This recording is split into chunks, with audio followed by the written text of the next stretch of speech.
em conexão com o Dia Internacional de Direito da Demucha, dos serviços de ambulância, estamos conjuntamente com o KPA e Brandweer, para organizar Everyday Superheroes Parade. Está aqui para 16 viajar.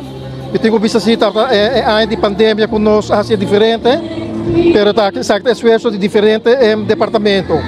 Banda de saque nós temos ajuda também do departamento de Rampen, CMO, de Keurswaard, de Tangsodou, team de sport, e agora aqui também de ATHA. Eu tenho visto que sim a dedicação do time aqui, está aqui tudo possível.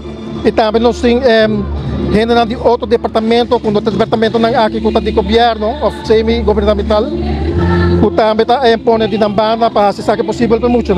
Você nós vamos celebrar de Jabierna, de bico ano passado nós vai cinema, é algo que nós assistimos ano vast, nós vai cinema com full escola, kleuter e banda básico. Dus não para visitar nós, aqui nós zorg, é nosso sudeste, nós saímos para a escola de Jabierna, nós vai cinema aqui muito não. Eigenlijk é uma tige surpresa para muito não aqui quando trabalha, não sabe que nós saímos visita, pero de bombeiro. Nós não avisamos full show. Dus chiquito apuntar me ainda anto a dia de direito de mucha. Kiko nós vai assim, mas você que boa fraude em classe. Dus vandaag dat echt een surprise e na enjoy. E me tá hoop contento com a meneer Hoek a queda com Conrado Tahia e visita aqui. Nós queremos algo diferente toch panang. Mirando com hoop viaja, o departamento na aqui tá para escola, dá uma informação, dá uma demonstração. Pero nós queremos trazer de outra maneira para inspirar e emocionar para a profissão aqui. Nós escolhemos mais ou menos 6 escolas, para o período do picortico. Nós temos honor para ele e não se olvidar que nós estamos arriba caminho.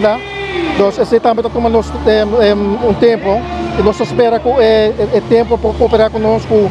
A água não cai, para a água cai, para nós trocamos com par de escola a caia for.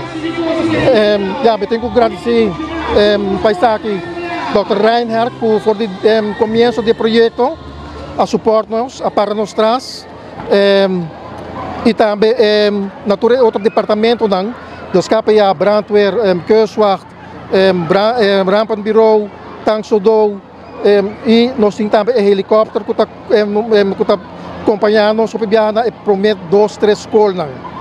Então, também me quero dar dank na suporte de Subway e MATLAB de Dr.